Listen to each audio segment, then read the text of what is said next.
Hello guys, once again welcome back to my YouTube channel Jiya and Diya English classes. तो guys कैसे हैं आप लोग? उम्मीद करते हैं कि अच्छे ही होंगे। तो आज का जो हमारा टॉपिक होने वाला है गाइस वो है पैसिव वॉइस में पास्ट टेंस। हमने एक बार आप पढ़ चुके हैं कि पैसिव वॉइस के पास्ट के हमने हेडिंग डाला पैसिव वॉइस, और पैसिव वॉइस में हम क्या पढ़ेंगे कि पास्ट के सभी टेंस एक साथ हम बाय ट्रिक पढ़ेंगे। ठीक है, बाय ट्रिक मतलब एक ही स्ट्रक्चर में हम तीनों टेंस को कैसे सॉल्व करेंगे। अब इसके पिछले वाले वीडियो में हमने बनाया था जो था वो प्रेजेंट के सभी टेंस को एक साथ हम कैसे सॉल्व करेंगे ये हमने बना के बताया था। आज हम पास्ट के तीनों टेंस जिस टेंस का बनता है उसको हम कैसे बनाएंगे। तो चलिए आज देखते हैं। हमने हेडिंग डाला पैसिव वॉइस पास्ट के सभी टेंस एक साथ। पास्ट में आप कौन कौन टेंस पढ़ने हैं? पास्ट इंडेफिनिट, पास्ट कंटीन्यूअस और पास्ट परफेक्ट, ये तीन का बनता है। फिर हमने हेडिंग डाला क्या? सभी टेंस का अफर्मेटिव और निगेटिव एक साथ। तो सभी टेंस का अफर्मेटिव और निगेटिव जब एक साथ हम करेंगे तो चलिए हम इसका स्ट्रक्चर बना लेते हैं। और स्ट्रक्चर में सबसे पहले हम क्या लिखेंगे? ऑब्जेक्ट। क्या लिखा जाएगा आपका? ऑब्जेक्ट। ऑब्जेक्ट के बाद हम लिखेंगे चाहे पास्ट की बात आ रही है तो चाहे वॉज लिखा जाएगा या वर, वाज या वर में से एक कोई, या फिर हैड। ठीक, अब उसके बाद में हम क्या लिख देंगे? नॉट। अगर नॉट रहेगा तो नॉट, अन्यथा बीइंग जुड़ेगा कब? जब कंटीन्यूअस में रहेगा तब, या बीन। और उसके बाद यहाँ फिर हो जाएगी मेन वर्ब की तीसरी अवस्था। फिर क्या हो जाएगा गाइस कि मेन वर्ब की तीसरी अवस्था, फिर यहाँ होगा आपका बाई, और बाई के बाद फिर हो जाएगा सब्जेक्ट। ठीक, अब आप स्ट्रक्चर समझ नहीं पाएंगे तो मैं एक बार आपको समझा देता हूँ। देखिए, तीनों टेंस का अफर्मेटिव या निगेटिव रहे तो इनमें से क्या हमको लिखना? सबसे पहले ऑब्जेक्ट, ये कॉमन है। ऑब्जेक्ट के बाद अगर पास्ट इंडेफिनिट है तो हम वाज या वर लिखेंगे, इससे नहीं मतलब है। नॉट रहेगा तो लिखेंगे, इन दोनों से भी नहीं मतलब है। अगर पास्ट इंडेफिनिट है तो पहले वाज के बाद ये पास्ट इंडेफिनिट बनता है पास्ट कंटीन्यूअस में, तो वाज के तुरंत बाद ऑब्जेक्ट के बाद वाज या वर। यहाँ से भी नहीं मतलब है, यहाँ से अगर नकारात्मक रहेगा तो नॉट आपको लिखना है, अन्यथा बीइंग से नहीं मतलब है। क्यों? क्योंकि जब बीइंग का प्रयोग होगा तो ये ओनली कंटीन्यूअस में यूज होगा। किस में यूज होगा? ये ओनली कंटीन्यूअस को इंडिकेट करता है। जब बात यहाँ कंटीन्यूअस की होगी, किसकी बात होगी? कंटीन्यूअस। और यहाँ बीन किसको इंडिकेट करेगा? परफेक्ट को। किसको इंडिकेट करेगा? परफेक्ट को। तो अब यहाँ से आपको थोड़ा सा समझ में आ ही गया होगा कि जब बात कंटीन्यूअस की होगी तब बीइंग में आएगा, और परफेक्ट की होगी तो बीन। ठीक, तो इंडेफिनिट में पहले ऑब्जेक्ट, उसके बाद वाज वर, फिर नॉट, और नॉट के बाद मेन वर, फिर बाई, और बाई के बाद करता। चलिए, अब अगर पास्ट कंटीन्यूअस रहे तो पहले वाज कंटीन्यूअस में बनेगा, और कंटीन्यूअस की सहायक क्रिया क्या होती है? वाज और वर। तो वाज और वर लिखेंगे, यहाँ से भी नहीं मतलब है, नॉट रहेगा तो लगा देना। जब कंटीन्यूअस से कंटीन्यूअस में बनेगा तो उसमें क्या जोड़ देना है? बीइंग। समझ में आ रहा? उसके बाद मेन और की तीसरी अवस्था, फिर बाई, और बाई के बाद सब्जेक्ट। अब अगर परफेक्ट में बन रहा है तो पहले ऑब्जेक्ट के बाद अब इन दोनों का कोई काम नहीं, सहायक क्रिया क्या लिखा जाएगा? हैड, और हैड के बाद नॉट। ये कंटीन्यूअस की इंडिकेट करा, इससे कोई मतलब नहीं, सीधे क्या जुड़ जाएगा? बीन, और बीन के बाद मेन और की तीसरी अवस्था, फिर बाई, फिर क्लियर? चलिए, अब हम इसको देखते हैं। एक्सरसाइज में हम इसको देख लेते हैं कि क्या हो रहा है और कैसे हो रहा है, क्या होने वाला है। अब इसके बारे में हम थोड़ा सा जान लेते हैं। ठीक है, चलिए आते हैं, अब एक्सरसाइज देखते हैं। और एक्सरसाइज क्या होगा? चलिए इसको हम दो कॉलम कर लेते हैं ताकि आसान हो जाए समझने के लिए, लेकिन कॉलम करने से पहले हम एक्सरसाइज कर ही लें तब कॉलम में करें। ठीक, चलिए थोड़ा सा नीचे आ जाते हैं यहाँ कॉर्नर से। चलिए हमारा वाक्य है यहाँ पे, पहला वाक्य, जैसे you stole the books, you stole the books. अब यहां लिखा यू के तुरंत बाद बीन और की दूसरी अवस्था, तो इसका मतलब कौन सा हो गया, पास्ट इंडेफिनिट। तो इसको जब हम पैसिव वॉइस में कन्वर्ट करेंगे, किस में कन्वर्ट करेंगे भाई मेरे, पैसिव वॉइस में, तो सबसे पहले ऑब्जेक्ट, तो ऑब्जेक्ट क्या है, द बुक्स, क्या हो जाएगा, द बुक्स। अब द बुक्स के बाद हमको सहायक क्रिया लिखना, तो कहे इंडेफिनिट बनेगा कॉन्टिन्यूअस में, कॉन्टिन्यूअस की सहायक क्रिया क्या है, वाज और वर। ठीक, तो वाज वर लिख लेते हैं। तो अब द बुक्स है बहुवचन, तो हमको क्या लिखना है, वर। अब यहां से कोई मतलब नहीं, अब नॉट, तो नॉट नहीं है भाई मेरे, तो बीइंग से भी कोई मतलब नहीं है, बीन से भी नहीं, सीधे मेन वर। तो मेन और स्टोल, और स्टोल का तीसरी अवस्था क्या हो जाता है, स्टोलन। फिर यहाँ हो जाएगा बाई, करता यू है, यू को उधर लेके गए तो क्या बना, यू, क्या बन गया, यू, मतलब ये बदला नहीं जाएगा। अब उसी तरह दूसरा भी देख लेते हैं।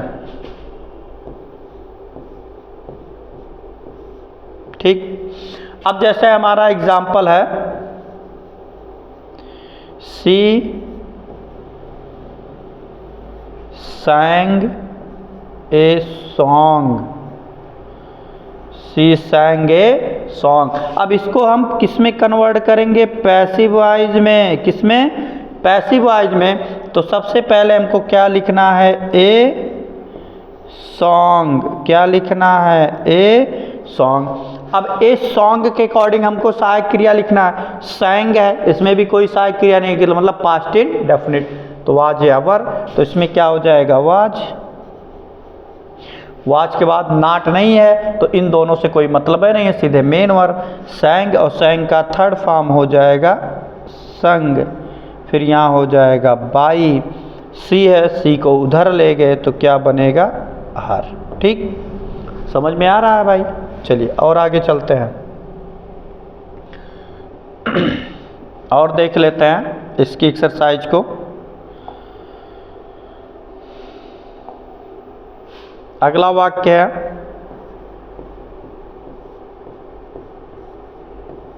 he did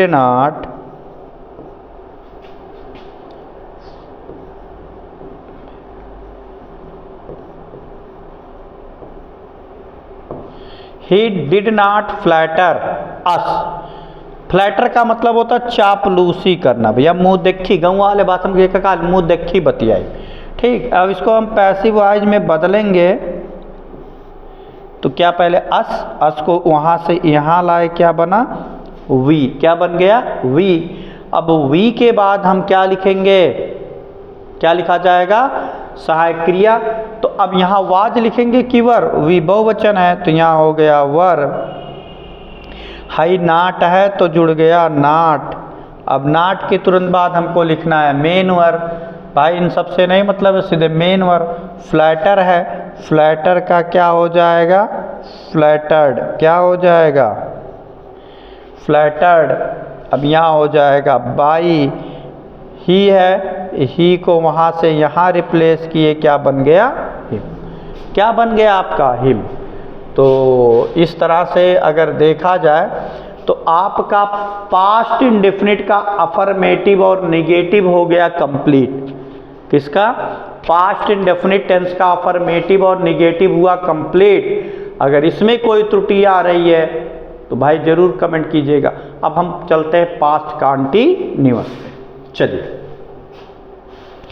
अब पास्ट कॉन्टिन्यूअस टेंस की अगर हम बात करेंगे तो जिसमें हमारा पहला वाक्य होगा,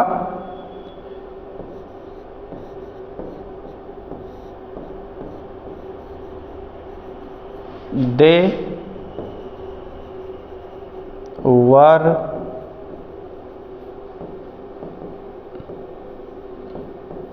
प्लेइंग द गेम।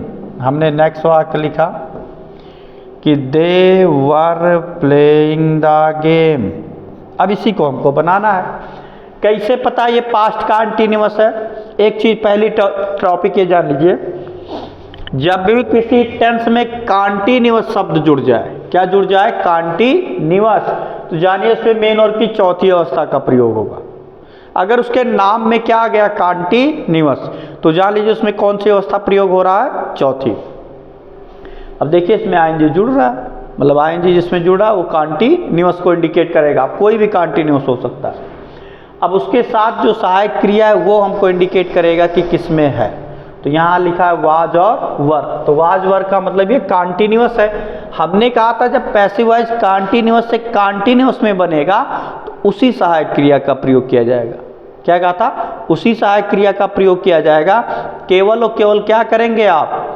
हम उसी के साथ बीइंग जोड़ देंगे। क्या जोड़ देंगे? बी। तो चलिए बना लेते हैं उससे। इसमें सबसे पहले क्या हो जाएगा? दिस सॉरी द गेम है, हो गया द गेम। अब इसके अकॉर्डिंग सहायक क्रिया लिखना है तो क्या हो जाएगा आपका? वाज। क्या हो जाएगा? वाज। अब नॉट है, नहीं है, तो क्या जुड़ेगा? बीइंग। क्या जुड़ जाएगा? बीइंग। फिर से देख लेते हैं भैया। ऑब्जेक्ट हो गया, वाज या वर में से हो गया वाज, वाज।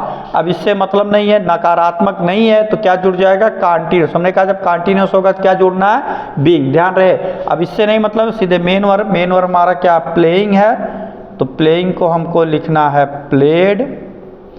फिर यहाँ हो जाएगा बाई। कर्ता दे है, दे को रिप्लेस करोगे किसमें? देम में। किसमें रिप्लेस कर दोगे? देम में। किसमें रिप्लेस कर दोगे? देम में। ठीक। अब उसी तरह एक और है, उसको भी देख लेते हैं। लिखा है Ram was writing a letter. हमने फिर लिखा कि Ram was writing a letter, कि राम एक पत्र लिख रहा था। तो बना लीजिए इसका भी पैसिव वॉइस। क्या करेंगे? इसका भी पैसिव वॉइस। पहले क्या लिखना? ऑब्जेक्ट। ऑब्जेक्ट हमारा क्या है? A letter. क्या हो गया? A letter. अब अ लेटर के अकॉर्डिंग जब सहायक क्रिया लिखेंगे, आ माने एक हो ही गया। आ माने एक हो गया तो ए के साथ क्या अंग्रेजी लगेगी? सहायक क्रिया क्या लगेगा? वाज। जब नकारात्मक नहीं है, मतलब नॉट नहीं है, तो क्या कंटीन्यूअस से, जब कंटीन्यूअस में बन रहा है तो क्या जुड़ रहा है? बीइंग। अब बीइंग के तुरंत बाद मेन वर्ब, तो मेन वर्ब क्या? राइट, मतलब राइटिंग लिखा है तो राइट, और राइट का थर्ड फॉर्म यहाँ हो जाएगा रिटन। फिर यहाँ हो जाएगा बाई। कर्ता राम है, मतलब किसी के नाम को हम कोई रिप्लेसमेंट नहीं कर सकते हैं। ठीक है। और आगे चल लेते हैं। चलिए और आगे का मतलब एक और देख लेते हैं, इसके नकारात्मक को भी। ठीक।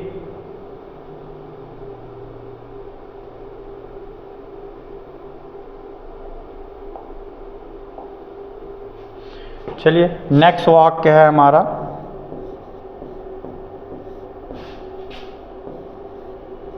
वी वर, वी नहीं ही लिख देते हैं, he was not helping us. क्या है नेक्स्ट वाक्य? He was not helping us, वह हमारी मदद नहीं कर रहा था। अब इसको पैसिव वॉइस बनाएंगे। अस है, अस को वहां से यहां लेके आए, क्या बन गया मेरे भाई? वी। क्या बन गया? वी। अब वी के अकॉर्डिंग सहायक क्रिया लिखना है, तो वी कौन सा वचन है? बहुवचन। और बहुवचन के साथ क्या लिखा जाएगा? वर। सहायक क्रिया क्या लिखा जाएगा? वर। अब में नाट बात तो हो ही गए नाट, अब नॉट के बाद फिर क्या जुड़ जाएगा, बीइंग। क्या जुड़ेगा, बीइंग। अब बीइंग के तुरंत बाद हमको लिखना मेन वर्ब। बीइंग के बाद हमको मेन वर्ब हमारा हेल्पिंग है, तो हेल्प्ड हो जाएगा, क्या हो जाएगा, हेल्प्ड।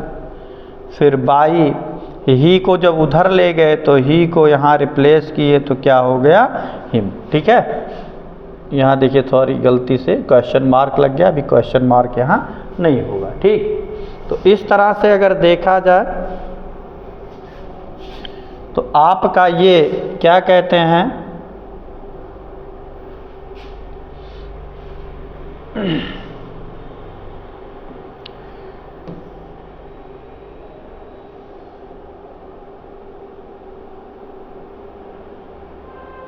चलिए इस स्ट्रक्चर को थोड़ा सा कॉपी कर लेते हैं। अब बात आ गई हमारी किस टेंस की,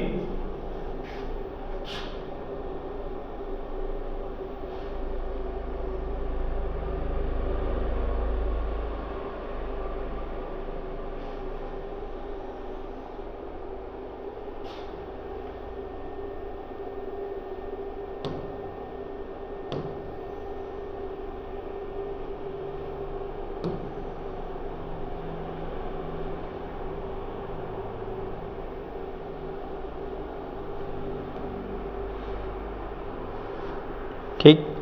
चलिए अब इस स्ट्रक्चर में हम क्या अभी और हम क्या आगे बढ़ने वाले हैं, अब इसके परफेक्ट को हम पढ़ेंगे। ठीक, इसके परफेक्ट को जब हम पढ़ेंगे तो पास्ट परफेक्ट में क्या आता है, हमने कहा था पहले, जैसे मान लीजिए एक वाक्य हमने लिखा, they had phloem the kite.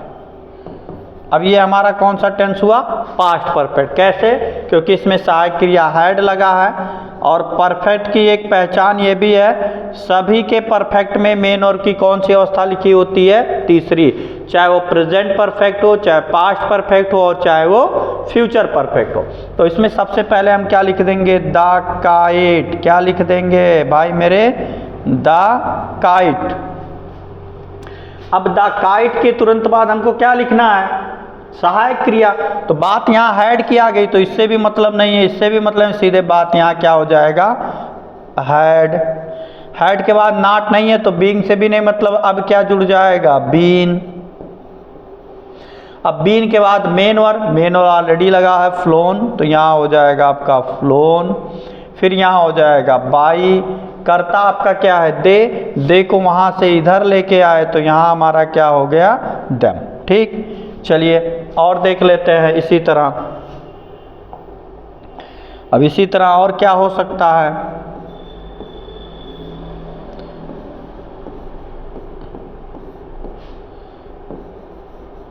जैसे सी हैड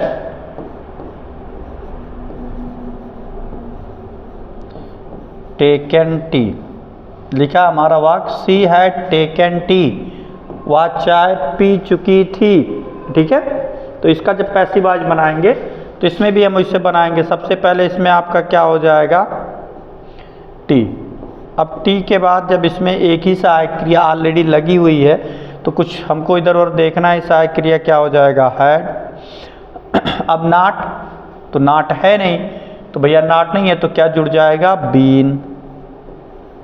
ऑलरेडी तीसरी अवस्था लिखा हुआ है, तो टेकन है तो जाए टेकन। फिर यहाँ हो जाएगा बाई, और बाई के बाद सी को रिप्लेस करोगे किसमें, हर में। या एक तरह और भी हो सकता है, इस तरह का एक बार और भी हो सकता है, जैसे चलिए मैं उसी को एक्सरसाइज में दे देता हूँ। आई हैड नॉट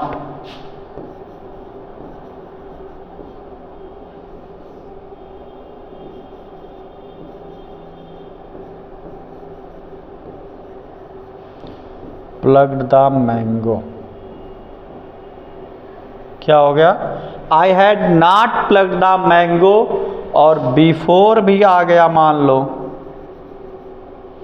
क्या आ गया मेरे भाई, बिफोर, बिफोर हो गया you went, before you went. तो हमको याद क्या है, बस थोड़ा सा हम आप पिछले बैकअप में जाइए जब पढ़ाया जा रहा था, कहते बिफोर के बाद जितना हमको उससे कुछ लेना देना है ये नहीं है। तो चलो इसको हम पैसिव वॉइस में बना लेते हैं। तो बिफोर से बाहर से कुछ लेना देना नहीं है, लेकिन इधर से तो इधर हमारा क्या हो गया, द मैंगो। द मैंगो के तुरंत बाद हमको क्या लिखना, सहायक क्रिया हैड। नाट है तो लिख दो मेरे भाई नाट। अब नाट के बाद क्या जुड़ जाएगा, बीन। क्या जुड़ेगा, अब बीन के तुरंत बाद हमको क्या लिखना है, मेन वर्ब। तो मेन वर्ब ऑलरेडी तीसरी अवस्था दिया ही है, प्लग्ड। तो लिख दो मेरे भाई प्लग्ड। फिर यहाँ हो जाएगा बाई, करता आई है, आई को वहाँ से यहाँ लेके आए, बना मी।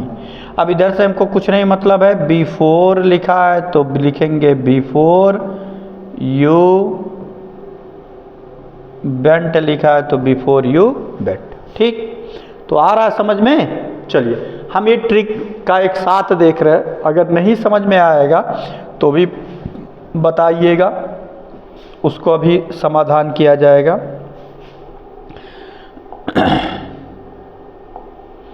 चलिए अब दूसरी हेडिंग जब बनेगा तो इस तरह बनेगा,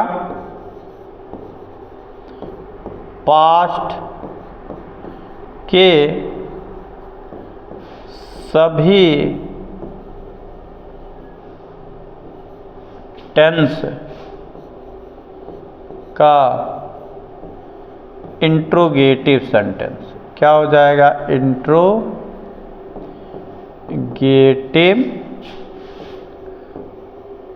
सेंटेंस। क्या होगा मेरे भाई, पास्ट के सभी टेंस का इंट्रोगेटिव सेंटेंस, मतलब पास्ट के सभी टेंस।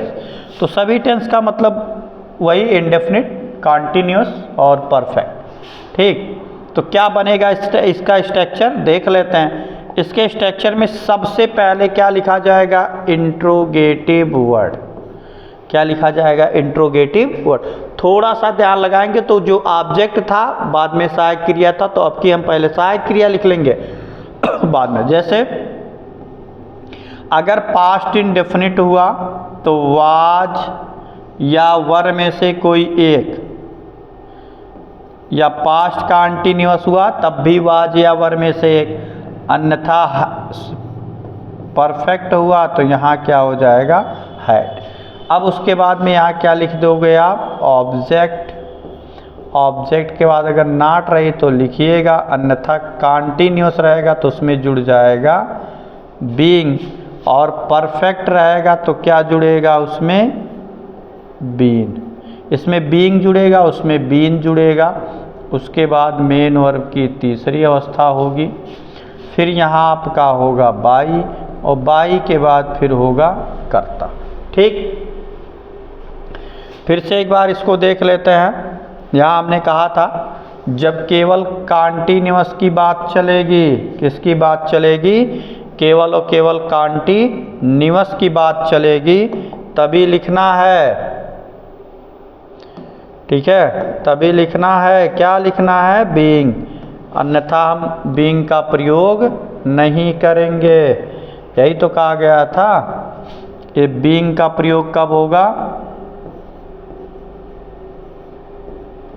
कॉन्टिन्यूअस होने पर, और बीन का प्रयोग परफेक्ट होने पर, परफेक्ट होने पर भी। ठीक, चलिए आ जाते हैं इसके एक्सरसाइज पे। और एक्सरसाइज में जो हमारा पहला वाक्य होगा, तीन लगभग सभी का होगा। जैसे मान लीजिए आपका पहला वाक्य है,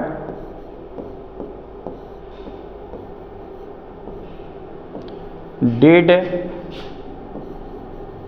ही नॉट सी मी।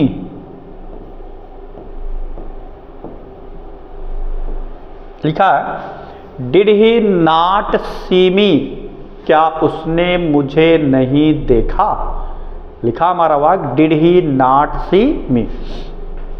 तो अब अगर डिड से वाक्य शुरू है, मतलब सहायक क्रिया से शुरू है, तो हमको इंट्रो यहाँ से नहीं चलना है भाई मेरे, यहाँ से चलना है। तो अब डिड है मतलब पास्ट इंडेफिनिट, और पास्ट इंडेफिनिट है तो इसको कंटीन्यूअस में बदलेंगे, और कंटीन्यूअस की सहायक क्रिया क्या हो जाएगी, वाज या वर। क्या हो जाएगा, वाज या वर। तो पहले ऑब्जेक्ट पता कर ले, मी को इधर लाएंगे, बनेगा आई, और आई के साथ कौन सी सहायक क्रिया हो जाएगी आपकी, वाज। ऑब्जेक्ट हो गया, सॉरी सहायक क्रिया हो गया। अब इनसे मतलब नहीं क्योंकि ये परफेक्ट में काम आएगा। अब ऑब्जेक्ट लिखना, ऑब्जेक्ट हमको पता चल गया था क्या हो गया, आई। अब नॉट लिखना है तो बाई है अब की बार नॉट, तो यहाँ हो गया नॉट। नॉट के बाद बीइंग या बीन से कोई मतलब नहीं है क्योंकि वो कॉन्टिन्यूअस और परफेक्ट होने पे काम आएंगे। अब हम लिखेंगे सीधे मेन वर्ब सी, और सी का थर्ड फॉर्म क्या होता है, सीन। फिर यहाँ हो जाएगा बाई, ही को आप इधर करोगे तो क्या होगा, हिम। क्या हो जाएगा, हिम। ठीक, समझ में आ रहा है। फिर आगे देख लेते हैं।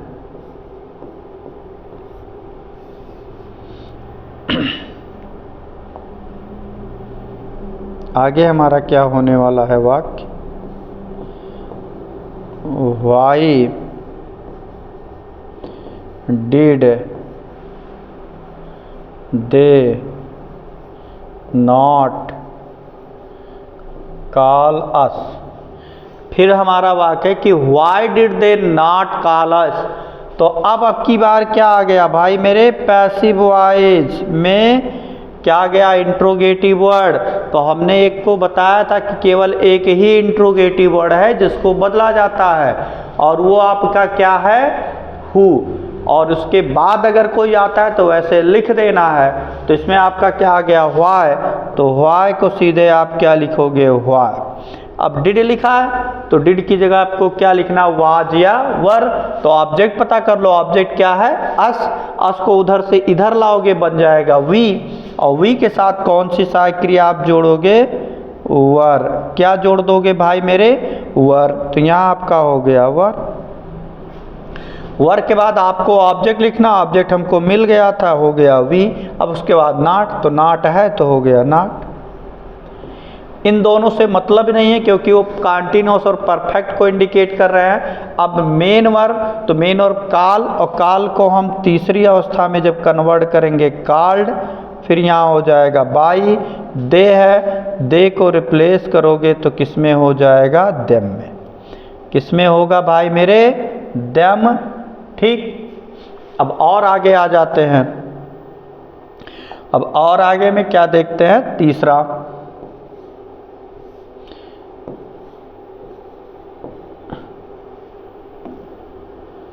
क्या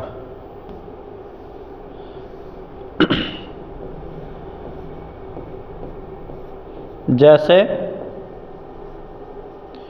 हु एट दिस फूड। हमने वाक्य लिखा हु एट दिस फूड, या भोजन कौन खाया। अब हु के बाद तुरंत इसमें कोई सहायक क्रिया नहीं है। अगर क्यों नहीं है, अगर इसको बहुत अच्छी तरह से आपको जानना है तो पास्ट इंडेफिनिट में यूज आप हु पढ़ना पड़ेगा आपको। ठीक, तो हु है, हु को यहाँ तुरंत किस में रिप्लेस कर दोगे, बाई होम में। किस में रिप्लेस करोगे, बाई होम में। और बाई होम के तुरंत बाद हमको लिखना क्या है भाई मेरे, फिर सहायक इंट्रोगेटिव के बाद फिर वाज या वर। ऑब्जेक्ट पता कर लो, ऑब्जेक्ट क्या है, दिस फूड। और दिस फूड के साथ मतलब एक वचन, तो एक वचन के साथ हो जाएगा यहाँ आपका वाज, और वाज के बाद हो जाएगा दिस फूड। अब नॉट नहीं है तो बीइंग, मतलब क्या जुड़ जाएगा, मेन और एट है, एट का थर्ड फॉर्म क्या होता है, ईटन। क्या होता है, ईटन। यहीं पे क्या हो जाएगा, खत्म। क्यों, क्योंकि हु में ऑलरेडी बाई लग चुका है और इसमें करता कुछ भी नहीं होता, हु ही करता होता बस। इसीलिए इसमें हम यहीं पे क्या हो जाएगा, ये खत्म हो जाएगा। और आगे ये और दूसरी तरह भी हो सकता है।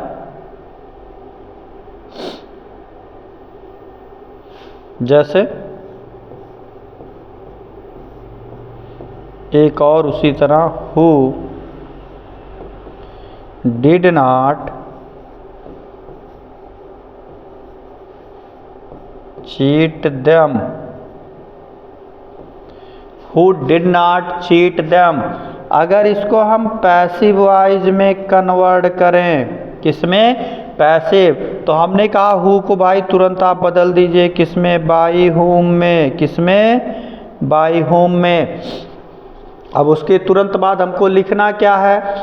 हमको स्वाभाविक है ऑब्जेक्ट को सहायक क्रिया लिखना है, तो ऑब्जेक्ट पता करेंगे। देम, देम को उधर लाए बना दे, और दे के साथ कौन सी सहायक क्रिया हो जाएगा? वर, और वर के बाद यहाँ हो जाएगा आपका दे। क्या हो जाएगा? दे। अब लिखना है नॉट, तो है अब की बार नॉट, तो यहाँ हो जाएगा आपका नॉट, और नॉट के बाद फिर क्या लिखा जाएगा? मेन वर्ब चीट, और चीट का थर्ड फॉर्म क्या हो जाएगा? चीट है, ईडी जोड़ दीजिए, तीसरी अवस्था बन गई। तो by home were they not cheated. ठीक, तो इस तरह से अगर देखा जाए तो आपका ये क्या कहते हैं, इसका अफर्मेटिव और निगेटिव, सॉरी इंट्रोगेटिव और इंट्रोगेटिव निगेटिव हो गया खत्म। ठीक, अब इसी का हम देख लेते हैं कॉन्टिन्यूअस में, कि कॉन्टिन्यूअस में रहेगा तब हम कैसे सॉल्व करेंगे। जैसे इसी वाक्य को हम देख लेते हैं। जैसे हमारा वाक्य क्या लिखा है भाई मेरे? क्या लिखा है? डिड ही नॉट सिंग लिखा है ना, तो वही लिख लेते हैं। डिड की जगह पे हो जाएगा यहाँ वाज ही नॉट, क्योंकि ये कॉन्टिन्यूअस में होना चाहिए वाक्य को। तो ये हमारा हो गया सबसे पहले वाज। अब वाज के बाद हो वाज ही नॉट, अब यहाँ हो गया सीइंग, SEEING, सीइंग मी लिखा, वाज ही नॉट सीइंग मी। अब इसको हमको जब पैसिव वॉइस में बनाना है तो सबसे पहले सहायक क्रिया वाज या वर ही लिखना है। ऑब्जेक्ट पता करेंगे, मी है, मी को उधर लाए तो बन गया क्या? आई, और आई के साथ क्या लिखा जाएगा? अभी हमने बताया कि आई के साथ क्या लिखा जाएगा? वाज। तो पैसिव वॉइस जब इसके हम बनाएंगे तो यहाँ हो गया वाज, और वाज के बाद ऑब्जेक्ट आपको मिल गया है, मी को इधर लाए, क्या बना था? आई। नॉट है तो हो गया नॉट। अब यहाँ बीइंग जुड़ेगा। क्यों जुड़ेगा? क्योंकि वाक्य जो है वो कॉन्टिन्यूअस में है, और हमने कहा था जब कॉन्टिन्यूअस से कॉन्टिन्यूअस में पैसिव वॉइस बनेगा तो सहायक क्रिया के बाद क्या जुड़ जाता है? बीइंग। अफर्मेटिव में सहायक क्रिया के बाद जुड़ेगा, और इंट्रोगेटिव में ऑब्जेक्ट के बाद। अगर नकारात्मक है तो नकारात्मक के मतलब नॉट के बाद जुड़ेगा, और नकारात्मक नहीं है तो ऑब्जेक्ट के बाद। ठीक, तो ये इंट्रोगेटिव निगेटिव है, तो नकारात्मक के बाद यहाँ जुड़ जाएगा आपका क्या? बीइंग, और बीइंग के तुरंत बाद हमारा क्या हो जाएगा भैया? मेन वर्ब सी, और सी का थर्ड फॉर्म क्या हो जाएगा? सीन। फिर यहाँ हो जाएगा बाई। ही को आप रिप्लेस करोगे किसमें? हिम में। अब एक ही वाक्य का देखिए, पास्ट इंडिफरेंट में जो वाक्य था वही पास्ट कॉन्टिन्यूअस में बना रहे, तो हो सकता थोड़ा सा जल्दी समझ में आया आप लोगों को। चलिए फिर अगला क्या था? अगला था व्हाई डिड, ऐसे करके था क्वेश्चन आपका। क्वेश्चन जो था आपका क्या था? Why did. तो यही बना लेते हैं, ये इसमें भी लिखा है व्हाई। अब डिड की जगह पे वाज, और why were they not, why were they not क्या है? कॉल है, तो कॉलिंग हो जाएगा। क्या हो जाएगा मेरे भैया? कॉलिंग अस, कॉलिंग, चलो अस ही कर लेते हैं। ठीक, why were they not calling us. अब इसको हम पैसिव वॉइस में कन्वर्ट करेंगे। किस में कन्वर्ट करेंगे? पैसिव वॉइस में। व्हाई लिखा है तो हमको व्हाई ही लिखना है। अब वर है तो वर की जगह पे वाज या वर लिखना है, लेकिन नए ऑब्जेक्ट के अनुसार तो नया ऑब्जेक्ट क्या, अस को वहां से इधर लाएंगे, क्या बन जाएगा वी, और वी के साथ भी आपका क्या लगता है वर, तो यहाँ हो गया वर, ऑब्जेक्ट हो गया वी। अब नाट है तो यहाँ हो जाएगा आपका नाट। अब नाट के बाद फिर क्या जुड़ जाएगा बीइंग, क्या जुड़ेगा बीइंग, तो यहाँ जोड़ लो भाई मेरे बीइंग, और बीइंग के तुरंत बाद हमारा मेन वर्ब क्या है काल, और काल की जब हम तीसरी अवस्था लिखेंगे क्या हो जाएगा कॉल्ड, क्या हो जाएगा कॉल्ड। फिर यहाँ आपका हो जाएगा बाई, कर्ता दे है, दे को उधर से इधर ले आए तो क्या हो गया देम, क्या हो जाएगा देम, ठीक है। तो यहाँ क्या हो जाएगा देम, ठीक है। थोड़ा सा इधर कर लेते हैं अगर आपको कन्फ्यूजन दिख रहा है। चलिए फिर और आगे चलते हैं इसी क्रम में। इसी क्रम में हु एट दिस फूड, ऐसे है तो हु वाला ही बना लेते हैं, जैसे लिखा हु। अब हु के साथ इसमें सहायक क्रिया लगेगा, कंटिन्यूस में हु के साथ लगेगा एक वचन का, क्योंकि हु को बताया गया कि एक, तो हु इज। अब यहाँ पहली अवस्था हो जाएगी तो हो जाए ईटिंग, यहाँ हो जाएगा this food, who is eating this food. तो पैसिव वॉइस जब बनाओगे आप इसका तो हु को यहीं पे कन्वर्ट कर लेना है किसमें बाई होम में, यही कहा गया था। अब बाई होम के बाद हमको लिखना है सहायक क्रिया, तो ऑब्जेक्ट पता करोगे, ऑब्जेक्ट क्या है दिस फूड, क्या है दिस फूड, और दिस फूड के अकॉर्डिंग जब लिखेंगे तो यहाँ सबसे पहले लिखा जाएगा वाज, और वाज के बाद हो जाएगा दिस फूड। अब लिखना है नाट, तो नाट है नहीं है तो जुड़ जाएगा क्या बीइंग, क्या जुड़ेगा बीइंग, और बीइंग के तुरंत बाद फिर लिखना है मेन वर्ब, तो मेन वर्ब हमारा क्या है ईट, मतलब ईटिंग है तो ईटिंग का थर्ड फॉर्म हो जाएगा ईटन, क्या हो जाएगा ईटन,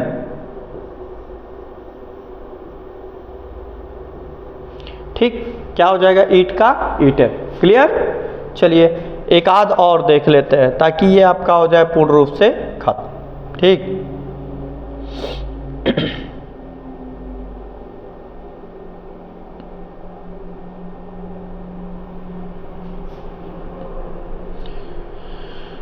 चलिए भाई एक और देख लेते हैं इसके, जैसे वही वाक्य देख लेते हैं जो इसमें बनाया गया है।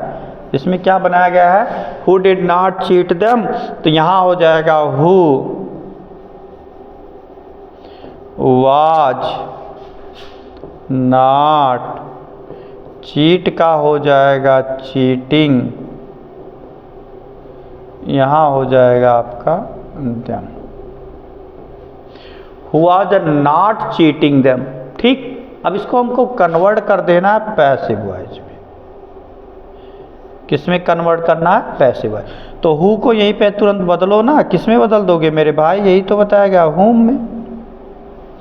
अब बाई होम फिर सहायक क्रिया लिखना है, ऑब्जेक्ट पता कर लेते हैं, क्या पता करेंगे ऑब्जेक्ट, ऑब्जेक्ट हमारा क्या है देम, देम को उधर से इधर लाए क्या बना दे, क्या बन गया दे, और दे के बाद हम दे के साथ, दे कौन सा वचन हुआ बहुवचन, और बहुवचन के साथ हम कौन सी सहायक क्रिया इस्तेमाल करते हैं वर, क्या इस्तेमाल करते हैं वर, WERE, कहीं कहीं कुछ लोग वेयर भी पढ़ देते हैं लेकिन सही प्रोनाउंसिएशन वर होता है वर, और वर के बाद ऑब्जेक्ट हो गया दे, तो यहाँ हो गया आपका दे।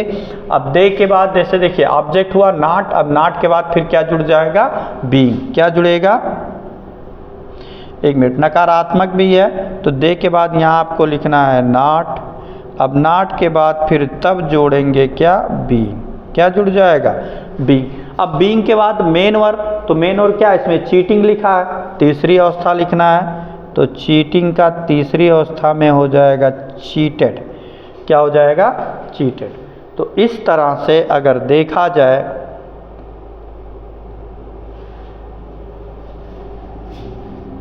तो ये आपका पैसिव वॉइस प्रेजेंट इंडेफिनिट और प्रेजेंट कंटीन्यूअस का जो पैसिव वॉइस है ये हो जाता है कंप्लीट, ठीक। अब केवल और केवल अगर बच रहा है कुछ तो वो बच रहा है प्रेजेंट परफेक्ट का। किसका बच रहा है? प्रेजेंट परफेक्ट का। ठीक, तो वो भी देख लेते हैं। तो चलिए इसके स्ट्रक्चर को पहले हम यहाँ से कॉपी कर लेते हैं।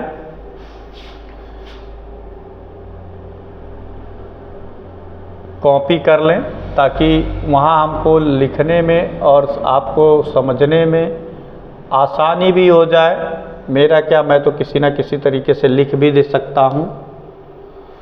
ठीक,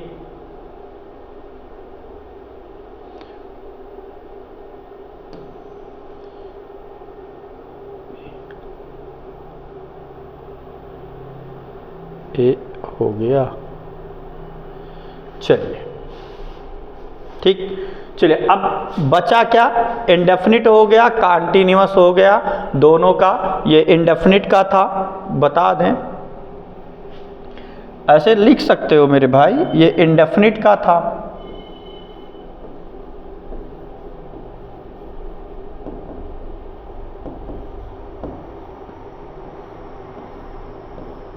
ये इंडेफिनिट का था और ये आपका कंटीन्यूअस का था। किसका था? कंटीन्यूअस का था। ठीक, अब बात आ गई केवल परफेक्ट की। इसी तरह इसमें भी लिख सकते हैं, जिस तरह से आप, ये आपका क्या था? ये आपका परफेक्ट था ना भाई। ये आपका कौन सा टेंस था? चल रहा था इधर, परफेक्ट चल रहा था। तो चलो इधर लिख देते हो परफेक्ट। यहाँ हो जाएगी, ये प्रेजेंट का हो जाएगा परफेक्ट। ठीक, अब उधर क्या था? अब उधर क्या था अभी पता चल जाएगा। इधर हाँ, इंडेफिनिट और कंटीन्यूअस था। ये आपके जो दोनों टेंस थे वो थे आपके इंडेफिनिट और कंटीन्यूअस। तो ये आपका था इंडेफिनिट,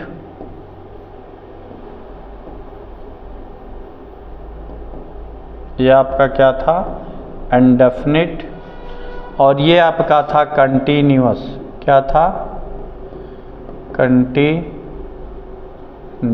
ठीक, चलिए हमने तीनों के लेके इंडेफिनिट का अफर्मेटिव यहाँ कवर, इधर अफर्मेटिव और निगेटिव कवर किया, इधर इंडेफिनिट का कंटीन्यूअस का अफर्मेटिव और निगेटिव कवर किया।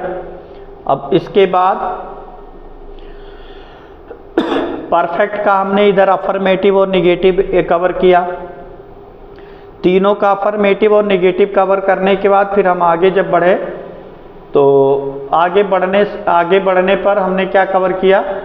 पास्ट इंडेफिनिट का इंट्रोगेटिव, पास्ट कंटीन्यूअस का इंट्रोगेटिव। अब बचा सिर्फ और सिर्फ किसका? पास्ट परफेक्ट का इंट्रोगेटिव। क्या बचा? पास्ट परफेक्ट का इंट्रोगेटिव। तो चलिए बिना देरी किए हुए हम इसको भी सॉल्व कर लेते हैं। अब पास्ट परफेक्ट में क्या आ जाएगा? सबसे पहले होएगा had, she not washed the clothes. ठीक, ऐसे भी आएगा, सिंगल वाक्य आएगा तो हम ऐसे ही बना लेंगे। ठीक, चलिए भाई, अब इसमें इंट्रोगेटिव है नहीं, हैड से शुरू है, इसका मतलब हम पहले ये है लिखेंगे हैड। क्या लिखेंगे? हैड। अब हैड के बाद ऑब्जेक्ट लिखना। ऑब्जेक्ट क्या है? The clothes. अब आप कहेंगे सर जी आप आंखें बंद करके हैड लिख दिए।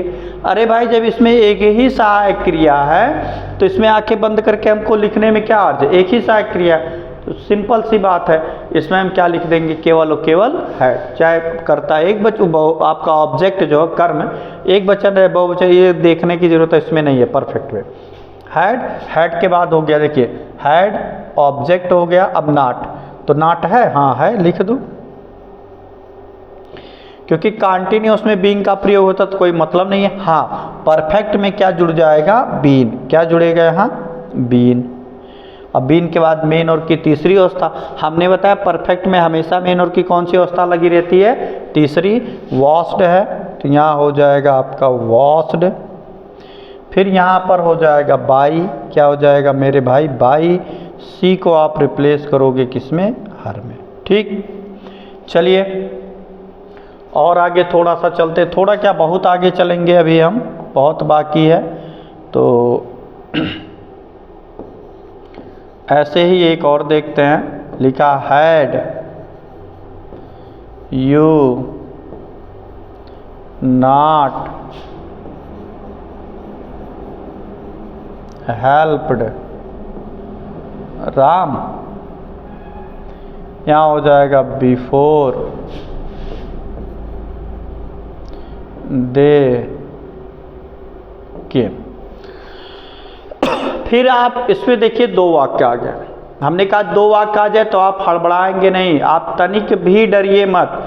बिफोर के बाद जितना उसको छोड़ दीजिए, उससे अलग कर दीजिए। हम यहीं से अलग कर देते हैं ऐसे अपने आप में कि इधर से हमको कोई मतलब नहीं, इधर ही से मतलब है। तो इसको जब पैसिव वॉइस में हम कन्वर्ट करेंगे, सबसे पहले हैड है तो आपको लिखना हैड। अब हैड के बाद ऑब्जेक्ट लिखना, ऑब्जेक्ट हमारा क्या है, राम। तो यहाँ हमारे उठा के लिख दिया राम। अब देखिए नाट है तो क्या जुड़ेगा, नाट। अब नाट के बाद भाई परफेक्ट है तो क्या जुड़ जाएगा, बीन। बीन के तुरंत बाद हमको क्या लिख देना है, मेन वर्ब। और मेन वर्ब हमारा है क्या, हेल्प। क्या है, हेल्प्ड। और हेल्प के बाद तुरंत यहाँ हो जाएगा बाई। करता यू है, यू को इधर रखेंगे तो हो जाएगा यू। अभी तो हमने एक ही वाक्य किया है ना, सिर्फ एक वाक्य। अब जो बच रहा है इधर का, बिफोर के बाद इधर जो बच रहा है, हम वैसे उसी को ऐसे ही लिख देंगे। तो यहाँ क्या है, बिफोर दे केम, तो आप वही लिख देंगे। यहाँ हो जाएगा आपका बिफोर दे केम। ठीक, आप ऐसे ही इसको लिख देंगे, इसमें हम कोई परिवर्तन नहीं करेंगे। ठीक, और आगे चलते हैं। और आगे जब चलेंगे तो फिर एक वाक्य का हम एक्सरसाइज करते हैं, जैसे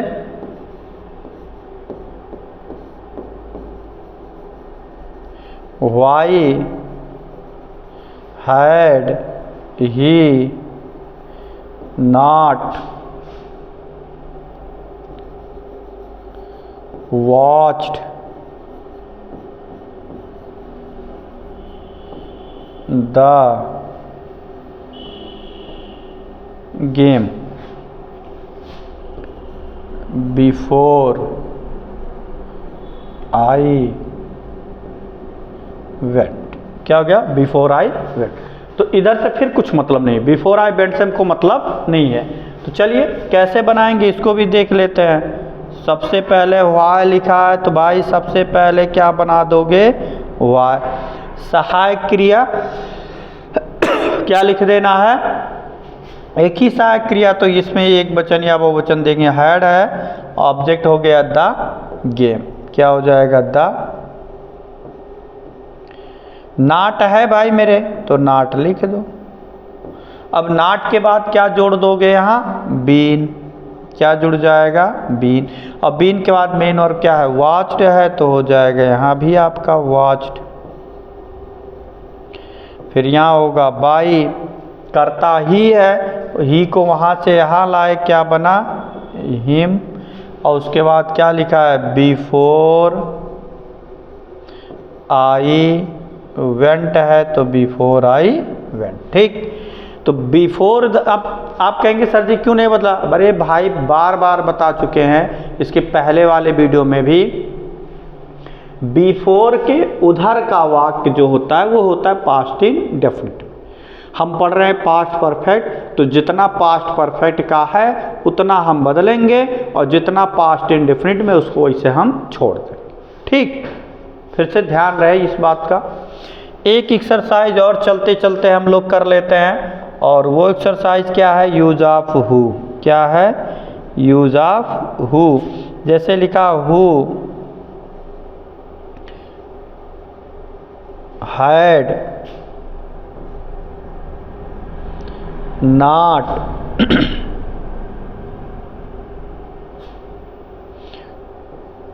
प्लाउज्ड। क्या लिखेंगे आप, PLOUDGED। GHED ploughed the field, या फिर हो गया बिफोर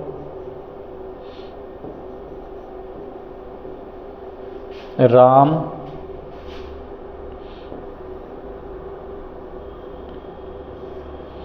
लॉफ्ट। क्या हो जाएगा? LAUGHED loft. Before Ram loft से फिर कोई मतलब नहीं है। हम यहीं पे इसको जब पैसिव वॉइस में कन्वर्ट करेंगे, हु को तुरंत बदल देंगे किसमें? बाई होम में। किसमें? बाई होम में। अब बाई होम के बाद फिर हमको लिखना है क्या? सहायक क्रिया। तो सहायक क्रिया लिख दो यार आंखें बंद करके। हैड। ऑब्जेक्ट हमारा क्या हो गया? The field. क्या हो जाएगा? The field. अब नॉट है तो लिख दो यहीं पे। नॉट के बाद एक्स्ट्रा जो जोड़ने की बात आ रही है, बीन, तो यहाँ जुड़ गया बीन। अब बीन के बाद मेन और क्या? प्लाउज्ड। तो PLOUGHED प्लाउज्ड। अब बाई तो इसमें प्रयोग होगा नहीं, तो सीधे बिफोर राम लाफ्ट। क्या हो जाएगा? बिफोर राम लॉफ्ट, तो हो जाएगा LAUGHED लॉफ्ट। तो इस तरह अगर आप ध्यान से थोड़ा सा देखे होंगे तो हमने क्या किया? हर टेंस को अलग अलग करके पढ़ा दिया। इंडेफिनिट का अफर्मेटिव अलग किया, कॉन्टिन्यूअस का अफर्मेटिव अलग किया, और परफेक्ट का इंडेफिनिट और निगेटिव क्या किया? अलग किया। मतलब सभी तीनों टेंस के अफर्मेटिव और निगेटिव को एक एक साथ पढ़ाया, फिर तीनों टेंस के इंट्रोगेटिव को भी एक साथ पढ़ाया। ठीक। अब इसमें कोई त्रुटियां आ रही हैं, आप पूछ सकते हैं। अगर कोई दिक्कत आ रही है तो आप, ये ऐसा नहीं है कि आप पूछ नहीं सकते, आपको पूछने पे किसी तरह का पनिशमेंट दिया जाएगा। ठीक है। ये हो गया परफेक्ट। तो ये परफेक्ट का था। तो इस तरह से गाइज हम एक ही साथ एक ही स्ट्रक्चर पे तीनों टेंस को कवर कर लिए। किस किस को ये टॉपिक समझ में आया ज़रूर कमेंट बॉक्स में कमेंट कीजिए कि हाँ मुझे आ गया है। और मेरा आप लोगों से अनुरोध है कि अगर हम लोगों के पढ़ाए हुए, मैं ही नहीं दुनिया का कोई भी अध्यापक अगर पढ़ा रहा, समझ में आ रहा, तो प्लीज़ उसके चैनल को लाइक, कमेंट और शेयर ज़रूर कीजिए। और भी अपने लोगों से ज़रूर बताइए कि उस चैनल को सब्सक्राइब करें। तो मैं भी उम्मीद करता हूं कि आप थोड़ा सा इसमें मेरे चैनल पे सब्सक्राइबर की जो बातें आ रही हैं वो थोड़ा सा बहुत स्लो हो चुका है। तो हम चाहेंगे कि प्लीज़ आप लोग अधिक से अधिक मेरे चैनल को सब्सक्राइब कीजिए, ताकि हम लोगों का भी मनोबल बढ़ता रहे और उससे अच्छे अच्छे वीडियोस को बनाएंगे। अभी बहुत से ऐसे चीज़ें हैं जो आपको पढ़ाने रह गए हैं। मेरी कोशिशें हैं कि मैं आपको अच्छे से कवर करवा दूं। हाँ, ये बोर्ड पेपर तक मैं आपको पूरा जो बोर्ड पेपर में पूछेंगे वो सब चीज़ें मैंने लगभग कवर ही आधे तो करवा दिया और थोड़ा बहुत बच रहा है। ये मान के चलिए कल या परसों से मैं लाइव क्लासेज आने वाला हूँ, और लाइव क्लासेज जो आऊँगा तो आप लोगों का टाइमिंग यही होगा, करीब 6 बजे से या शाम को 6 या 7 बजे से होगा। तो एक बार फिर आप मुझसे जुड़ने की कोशिश कीजिए और इस चीज़ को हम समझने का प्रयास करेंगे। तो चलिए आज का हम क्लास यहीं पे करते हैं खत्म। इसके नेक्स्ट वीडियो में बहुत जल्दी मिलेंगे और बहुत जल्दी ही हम आपके साथ ऑनलाइन आने वाले हैं। तब तक के लिए मिलते हैं कल। जय हिंद, जय भारत।